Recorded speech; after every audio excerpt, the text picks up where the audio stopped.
নমস্কার, ওম সাইরাম। আমি জয়তী। আবার একটা চলে এসেছি নতুন সংগৃহীত কবিতা নিয়ে। জানি না এই কবিতা তোমাদের কতখানি মন ছুঁয়ে যাচ্ছে। এটা আমার সম্পূর্ণ নতুন প্রচেষ্টা। আমি আগের দিনেও বলেছি, তার আগের দিনেও বলেছি, চেষ্টা চালাচ্ছি নতুন নতুন জিনিস শেখার, নতুন নতুন জিনিস করার।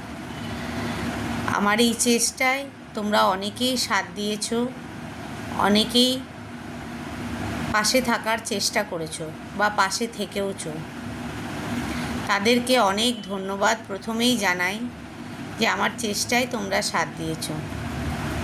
আবার আজকে যে আমি নতুন কবিতাটা নিয়ে চলে এসেছি, তার সঙ্গেও তোমরা কিন্তু থেকো, আমার পাশে থেকো, সাথে থেকো। তোমাদের দ্বারাই আমি এত নতুন নতুন প্রচেষ্টা করতে পারছি।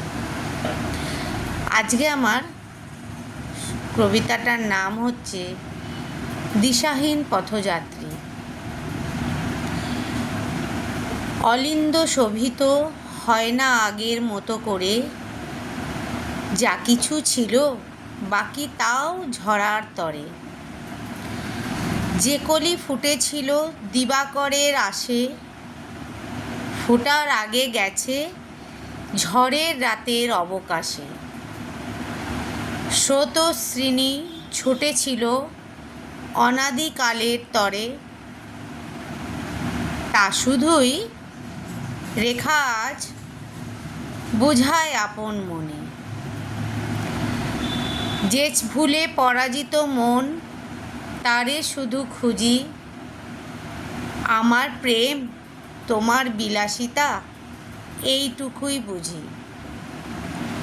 পূর্ণ তিথিতে জাগে পূর্ণিমা চাঁদ, আমার চতুর্পাশে শুধুই অপসাদ। এইভাবে চলে যায় আমার দিন রাত্রি, জলধি মূলে ম্রিয়মাণ আমি দিশাহীন পথযাত্রী। আমি দিশাহীন পথযাত্রী। সুন্দর একটা মানে আছে এই কবিতায়। সবাই বা যাদের যাদের এই কবিতা ভালো লেগেছে অবশ্যই কমেন্ট সেকশনে জানাতে কিন্তু ভুলবে না। তোমাদের এই উত্তর আমাদেরকে এগিয়ে নিয়ে যেতে সাহায্য করছে। তোমাদের এই কমেন্ট আমাদেরকে অনেক অনেক অনেক ভালোবাসা দিয়ে এগিয়ে নিয়ে যাচ্ছে। এখনকার মতো আমি বিদায় নিলাম। আবার নতুন কিছু নিয়ে আসবো। সঙ্গে থেকো, পাশে থেকো। ওম সাইরাম।